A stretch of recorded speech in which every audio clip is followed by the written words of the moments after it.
आपने पूछा कि ऑप सिंदूर में टर्निंग पॉइंट क्या था। मेरे हिसाब से टर्निंग पॉइंट जो था, दो स्टेज पे देखना चाहिए आपको। सबसे पहले टर्निंग पॉइंट तो ये था जो 22 मिनट की हमारी, जो हमने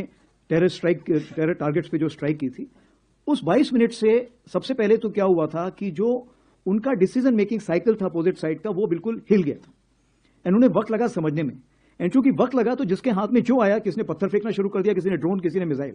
तो अफरा तफरी ऐसी मची हुई थी उस तरफ कि उनको समझ में नहीं आया क्या कार्रवाई हो रही है। और ये जो मिसमैनेजमेंट उस तरफ से हुआ था, उसको हमने कैलिब्रेटेड रिस्पॉन्स दिया, ताकि हम लड़ाई को आगे नहीं बढ़ाना चाहते थे, क्योंकि हमारा जो पॉलिटिको मिलिट्री एम था वो हमने पा लिया था। दूसरा जो टर्निंग पॉइंट था, जो मैं शायद यहां पे खुले में ना बता पाऊं, बट 10 तारीख को सवेरे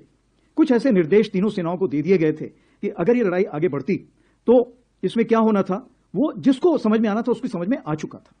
तो चूंकि उसके समझ में आ चुका था, इसीलिए फिर जैसे कि 9:30 के आसपास हमारे डीजीएम उस टाइम भाई साहब थे, तो यहां बैठे हुए हैं, और उस चीज को मद्देनजर रखते हुए, उस चीज को समझते हुए, क्यों उनके पास सैटेलाइट से पूरी खबर थी कि कौन सा शिप, कौन सा स्ट्राइक कोर या पिवट कोर या कौन सा एयरक्राफ्ट कहां मूव कर रहा है। इस सारी खबर को जब उन्होंने, जिसको हम बोलते हैं कनेक्टिंग द डॉट्स, जब उन्होंने डॉट्स कनेक्ट किए, तो उन्होंने बोला अभी समय आ गया है इस लड़ाई को यहां पे रोकना।